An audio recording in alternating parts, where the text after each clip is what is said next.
Confira hoje a palavra do Dr. Sidney Gaspar, na SEV, que trata de ações e prevenções no combate às drogas. Queria parabenizar o vereador Ademir Pestana pela iniciativa. Acho que seria muito bom, né, vereador, que todas as SEVs tivessem tanto público como essa. Seria extremamente rico para a cidade de Santos. Eu lembrei agora, quando eu estava sentado aqui, da professora Jandira Mansur. A professora Jandira Mansur foi da Escola Paulista de Medicina, na década de 80, já falecida, e ela trabalhava com álcool e drogas naquela época, e ela dizia uma coisa extremamente importante que me marcou ao longo dos anos.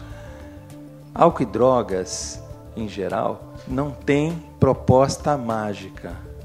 Todas funcionam, todas não funcionam, e a gente se surpreende com coisas que a gente não esperava e elas dão certo, e algumas coisas que a gente faz todo um trabalho, uma dedicação, ela acaba não virando no meio do caminho. E isto é uma coisa que em 32 anos como médico eu tenho visto e tenho acompanhado em muitos momentos. A outra coisa que eu queria também lembrar, que a história da humanidade é uma história marcada por drogas. Quando o homem desenvolveu a cerâmica, o homem primitivo, ele começou a fazer cerveja e vinho, já naquela época. Nos conventos, enfim, os licores.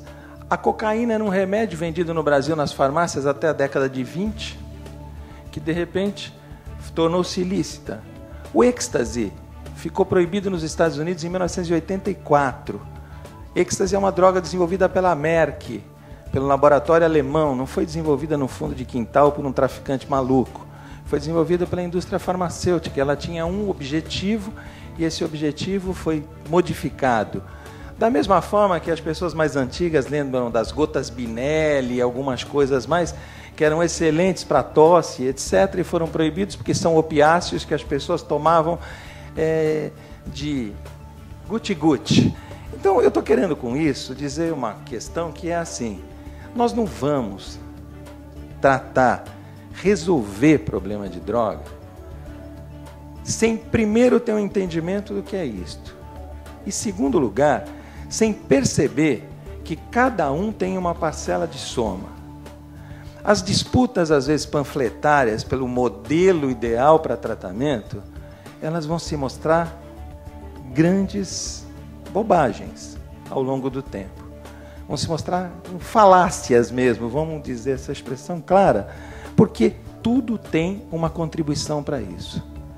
Se a gente pensar, por exemplo, na cocaína, que é alvo de muito dessa discussão hoje, a questão do crack, o aumento do consumo de cocaína é uma coisa vista em todas as pesquisas médicas feitas no Brasil, pesquisas do CEBRID, que investigaram 200 mil domicílios no Brasil, constataram um aumento entre a pesquisa do ano 2000 e a pesquisa do ano 2005, assustador no consumo de droga do tipo cocaína, seja ela na forma cocaína, seja na forma crack, e principalmente um aumento do crack.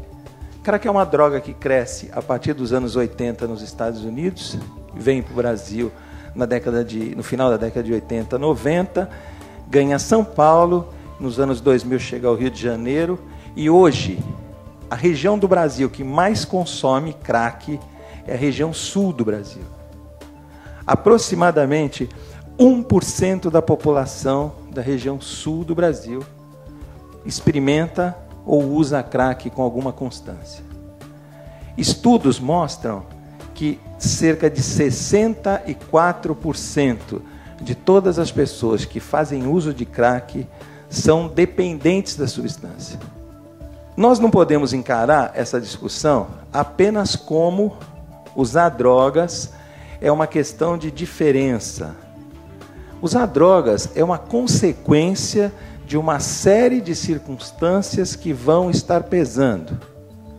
Existe desde o determinismo biológico de algumas pessoas, que têm inúmeros estudos de genética hoje que mostram a facilidade maior de dependência química em gêmeos monozigóticos, muito mais do que gêmeos monozigóticos, aqueles dois gêmeos absolutamente iguais, de gêmeos não iguais, de familiares de dependentes, a probabilidade de usar isso, e estudos mundiais, inclusive, apontam essa diferença, tirando o fator social. Quem tem cabelos brancos como eu já, alguns, na época de adolescente, etc., a gente conhecia o maconheiro, o cara lá que dava uns peguinha, tal, que fumava uma bomba no pôr do sol, etc., etc.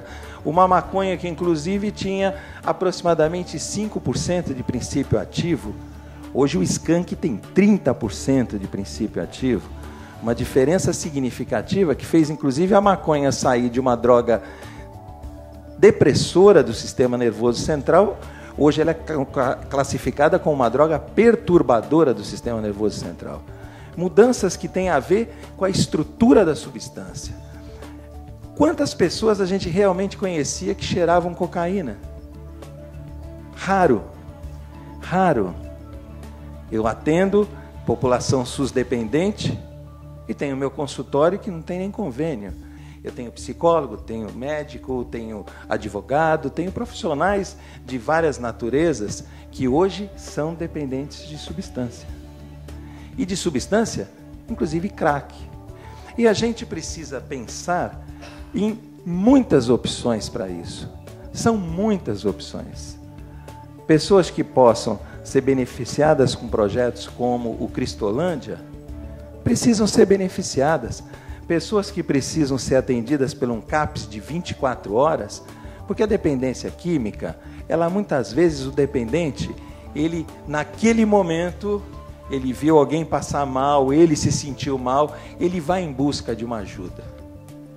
Está fechado o serviço, no dia seguinte abaixou a bola dele, não, é que ontem eu não tinha comido, por isso que eu passei mal. É a desculpa da azeitona que a gente dá quando toma um porre. Enfim, o cara no dia seguinte ele já não vai mais ao tratamento. O serviço precisa ser acolhedor. Nós precisamos ter uma parcela do serviço para isto. Nós precisamos ter enfermarias para atender os pacientes em situação de risco e situações agudas? Precisamos. A gente, em particular, defende que esses serviços sejam serviços entre 2 e 4 semanas de internação. Porque a gente sabe que quem nessas 2 a 4 semanas tem uma melhora, tem uma perspectiva, muitas vezes, de entender melhor esse processo. Tem vários estudos que mostram a chamada síndrome de abstinência neonatal. O que é a síndrome de abstinência neonatal? É a mãe que fica fumando pedra até dar luz e essa criança nasce com irritabilidade, com uma agitação importante. Normalmente são crianças de baixo peso, crianças com uma resposta imunológica mais baixa, portanto, crianças com risco de se contaminarem com infecções de diversas naturezas, e crianças que têm déficits cognitivos até os 5 anos de idade, precisando ser muito mais estimuladas. Essas mães poderiam ser beneficiárias até de uma internação compulsória? Eu não tenho dúvida. Mas isso não quer dizer que a gente tenha que defender a bandeira da internação compulsória como a solução do problema. São coisas e coisas. Existem pessoas que vão precisar de demandas diferentes em contextos diferentes. O que é muito diferente da gente pensar que a solução para o problema, vamos internar todo mundo que está cheirando pedra na rua para resolver o problema. Porque o resultado da maioria das internações compulsórias é 0. Porque as pessoas vão para uma internação que elas não querem. Elas vão fazer um tratamento que elas não querem. Porque a hora que eu falo assim, eu vou tentar parar de usar, eu estou dando um passo importante. E a gente sabe, tecnicamente, que até 12 semanas, a abstinência de droga, de cocaína, de crack é muito grande. Então essas pessoas precisam de um suporte muito significativo e precisam ter vontade, precisam buscar querer esta vontade. E para isso a gente tem que gastar tempo, saliva, atenção, oferecer serviços que estejam abertos 24 horas. Eu vou contar 2 histórias para vocês que eu vivi, absolutamente marcantes. Uma delas, eu trabalhei muitos anos num pronto-socorro de grande movimento em São Paulo, e uma noite chegou um rapaz com a língua puxada por um alicate, por uma pessoa que puxava a língua dele para frente, e 2 puxavam o braço dele para trás, porque eles estavam cheirando cocaína, e ele achou que estava enrolando a língua numa overdose. E o outro foi um rapaz que, numa situação parecida com essa, pegou uma tábua com prego e enfiou na sua língua para a língua não enrolar, e ele, aspas, não morrer. O cara praticamente dividiu a língua em 2, ficou quase uma língua de cobra, por conta disso, porque a retração do músculo foi sendo grande e o prego foi cortando a língua. O desespero, às vezes, do dependente químico em certas situações é muito grande. E nessa hora, a gente precisa ter estrutura de acolhimento.